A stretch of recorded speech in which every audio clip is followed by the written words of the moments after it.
آپ ہندوستان کی تاریخ پڑھیں، ہندوستان کے اندر دیبل کی بندرگاہ پر پہلی مرتبہ اسلامی لشکر کے ساتھ میں یہاں دروازے پہ دستک دینے والے فاتح اسلام حضرت محمد بن قاسم رضی اللہ تعالیٰ عنہ جس وقت ہندوستان کے اندر تشریف لائے اور ہندوستان کا علاقہ فتح کیا، اس وقت ان کی وہ عمر تھی جس عمر کے اندر آج کا نوجوان گلیوں کے اندر گولیاں کھیلتا ہے۔ صرف 17 سال کی عمر کے اندر انہوں نے سندھ کو فتح فرما لیا تھا۔ چین کی آپ تاریخ پڑھیں، چین کی سرزمین پر اسلام کی عظمتوں کے جھنڈے گاڑنے والے اور چین کو فتح کرنے والے اسلام کے عظیم سپہ سالار قتیبہ بن مسلم رضی اللہ تعالیٰ عنہ نے جس وقت چین کو فتح کیا، اس وقت ان کی عمر ابھی 30 سال کی بھی مکمل نہیں ہوئی تھی۔ آپ اسپین کی تاریخ پڑھیں، اسپین کی سرزمین پر وہاں اپنی کشتیوں کو جلا کر کے معمولی لشکر کے ساتھ میں جو داخل ہوئے تھے اسلام کے عظیم فاتح حضرت طارق بن زیاد رضی اللہ تعالیٰ عنہ، اس وقت انہوں نے اسپین کو فتح کیا تو ان کی عمر مشکل سے 20 سال کی تھی۔ آپ پوری دنیا کے اندر اسلام کی تاریخ پڑھ کے دیکھیں، حضرت سعد بن ابی وقاص رضی اللہ تعالیٰ عنہ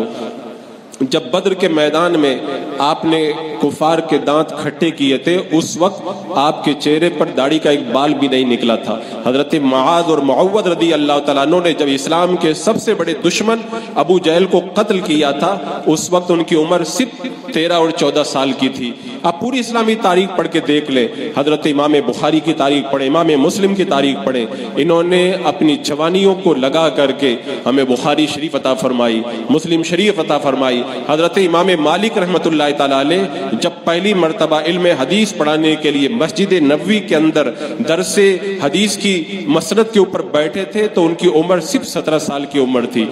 شام کی طرف جب لشکر روانہ ہوا تو اس لشکر کے سپہ سالار میرے آقا صلی اللہ علیہ وسلم نے حضرت اسامہ بن زید کو بنایا تھا، ان کی عمر اس وقت صرف 18 سال کی تھی۔ آپ پوری اسلامی تاریخ پڑھیں، سیدنا سرکار غوث پاک کی زندگی آپ کے سامنے ہے، حضرت خواجہ غریب نواز کی زندگی آپ پڑھ کے دیکھیں، حضرت خواجہ نظام الدین اولیاء کی زندگی پڑھیں، اسلام کے اندر اولیاء کی تاریخ پڑھیں، اسلامی جنرلوں کی تاریخ پڑھیں، اسلامی محدثین و مفسرین کی تاریخ پڑھیں۔ انہوں نے اپنی جوانی کو اسلام کے لیے لگایا، اپنی جوانی کے ایام کو اسلام کے لیے دیا،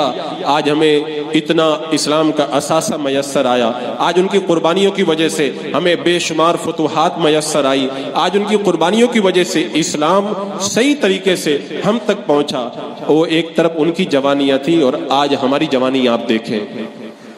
آج ہمارے نوجوانوں کی جوانیاں کہاں جا رہی ہیں۔ اب غور کریں ہماری جوانی کس چیز کے اندر خرچ ہو رہی ہے۔